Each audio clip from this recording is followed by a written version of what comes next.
Hello बच्चों, चलिए विषय को आगे बढ़ाते हैं। आपका पहला अध्याय था भाषा, और इस पर हम आज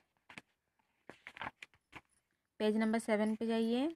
ठीक है, तो देखिए यहाँ तक हम पढ़े थे कि भाषा की लिपियाँ होती हैं, और हिंदी की लिपि देवनागरी है, अंग्रेजी की रोमन है, उर्दू की अरबी फारसी है, बंगाली की जो बांग्ला है, संस्कृत की देवनागरी, गुजराती की देवनागरी, मराठी की लिपि को भी देवनागरी कहते हैं, और पंजाबी भाषा की जो लिपि है उसे गुरुमुखी कहते हैं। अब चलते हैं बोली पर। बोली स्थानीय भाषा होती है। हम किसी विशेष स्थान में जो भाषा बोलते हैं उसे हम बोली कहते हैं। यह भाषा का सबसे छोटा रूप है जो केवल बोलचाल के लिए ही प्रयुक्त होता है। इसमें साहित्य की रचना नहीं होती। भारत में अनेक बोलियां प्रचलित हैं, हरियाणवी, मारवाड़ी, बुंदेली आदि। ठीक है, तो जो किसी विशेष क्षेत्र में जो हम बोलते हैं वो उनकी अपनी भाषा होती है, उसे हम बोली कहते हैं। जो कि साहित्य रचना में उसका उपयोग नहीं होता, केवल बोलचाल में की जाती है। अभी देखते हैं व्याकरण। प्रत्येक भाषा के अपने कुछ नियम होते हैं जो उस भाषा की शुद्धता को निर्धारित करते हैं। इन नियमों की जानकारी हमें उस भाषा के व्याकरण से मिलती है। व्याकरण हमें पहले से प्रचलित मान्यताओं व नियमों की जानकारी प्रदान करता है, जिनका पालन करके ही भाषा को शुद्ध रूप से बोला व लिखा जाता है। व्याकरण में भाषा के 3 मुख्य बिंदुओं पर विशेष ध्यान दिया जाता है। एक है वर्ण विचार, दूसरा है शब्द विचार, और तीसरा है वाक्य विचार। दोहराते हैं हम जो हमने पढ़ा अभी तक। ये है भाषा विचारों की अभिव्यक्ति का एक साधन है। भाषा के 2 प्रमुख रूप हैं, एक लिखित व दूसरा मौखिक। लिपि ध्वनियों को लिखने के लिए प्रयुक्त चिन्ह है। बोली स्थानीय भाषा होती है। व्याकरण भाषा के नियमों की जानकारी देता है। तो ये तो हो गया आपका जो आप भाषा के विषय में जान गए। अब देखिए अभ्यास कार्य पे चलते हैं। ठीक है, तो ये है 1 नंबर, दिए गए प्रश्नों के उत्तर दीजिए। पहला प्रश्न, भारतीय संविधान द्वारा पहले कितनी भाषाओं को मान्यता प्रदान की गई थी? तो आपका उत्तर यहाँ पर है, भारतीय संविधान द्वारा पहले 18 भाषाओं को मान्यता प्रदान की गई थी। ये आपका उत्तर है।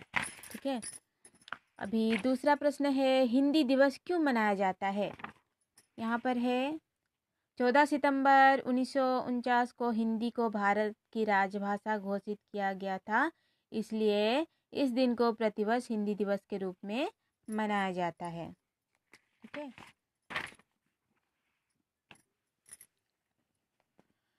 और ये ग नंबर, भाषा के निर्माण से पहले मानव किस प्रकार अपनी बात प्रकट करता था? भाषा के निर्माण से पहले मानव, देखिए यहाँ पे है, आदिकाल में मनुष्य ह श श कर अपनी बात कहता था।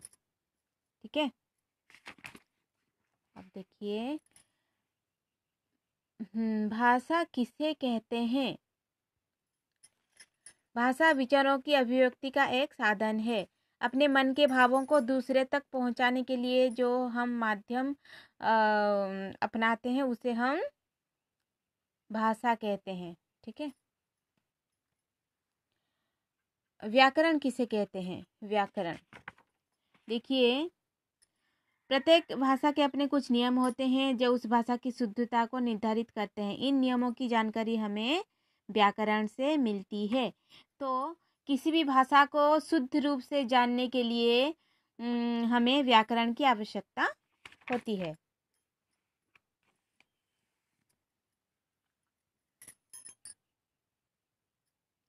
जो व्याकरण भाषा के नियमों की जानकारी देता है। ठीक है, यहाँ पर है, उसको भी लिख सकते हैं आप यहाँ पे।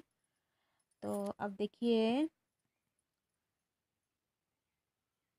भाषा के कितने रूप हैं? कितने रूप है? भाषा के 2 रूप हैं, लिखित व मौखिक। बोली भाषा से किस प्रकार भिन्न है?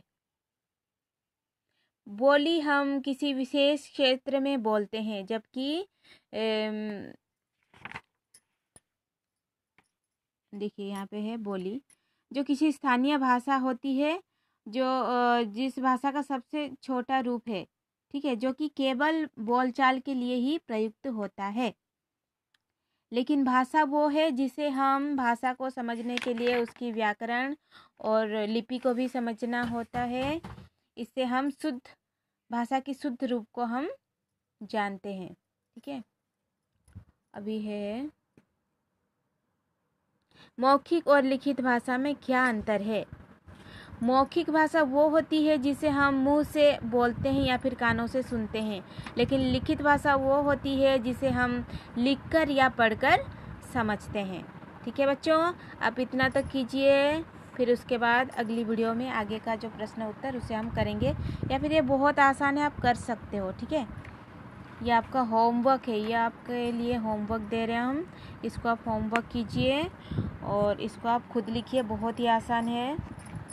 ठीक है, करने में भी अच्छा लगेगा। आप इसको कंप्लीट करके इतना तक करके रखिए, पेज नंबर 9 तक आपको करना है। ठीक है, थैंक यू।